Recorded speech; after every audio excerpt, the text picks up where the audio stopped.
galvojimo, kodėl nepadaryti ir patiems savo atrakcijos ir kupiškėnam pabandyti iškepti kiaušinienę ir atrodo visai neblogai gavosi.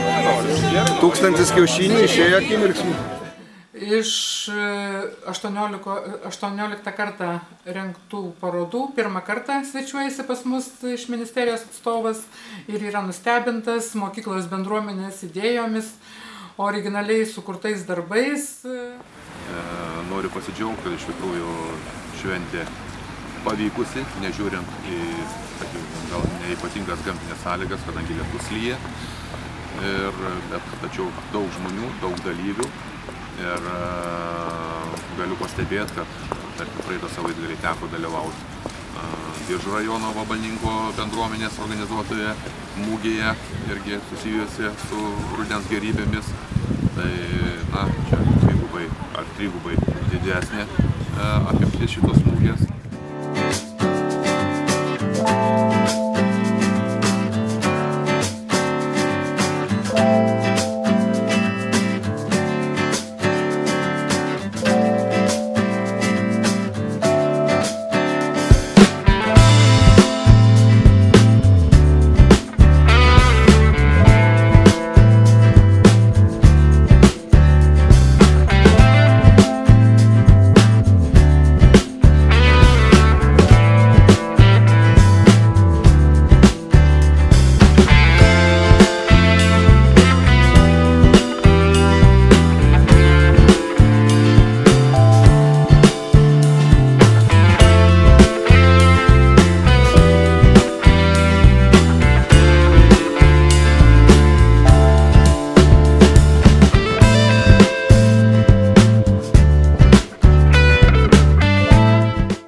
Labiausiai džiugina mūsų darbuotojų, savo kolektyvą, mūsų kolektyvo idėjas. Kiekvienas darbuotojas kažką naujo sukuria, kažką naujo pagamina ir ta šventė, manau, labai reikalinga ne vien tik tai mokyklos bendruomeniai, bet reikalinga rajono visuomeniai, rajono žmonėms ir, aišku, aplinkiniams.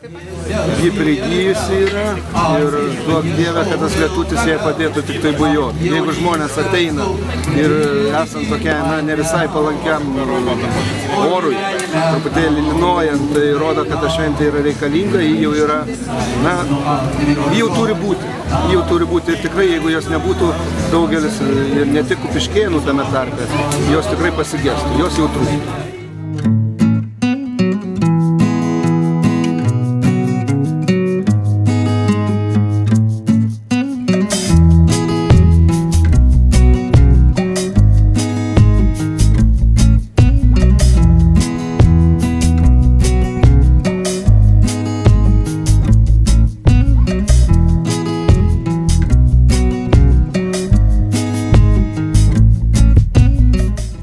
Kad būtent mūsų švietimo sistemos mokykla organizuoja šitą renginį, kad tai vyksta 18 metai ir tai dar kartą įrodo, kad iš tikrųjų švietimas ir žemės ūkis tampriai tarpusavy susiję.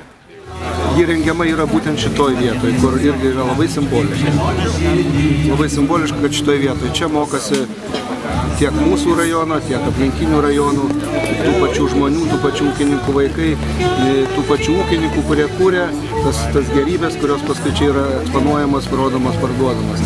Ir tame procese dalyvauja jų.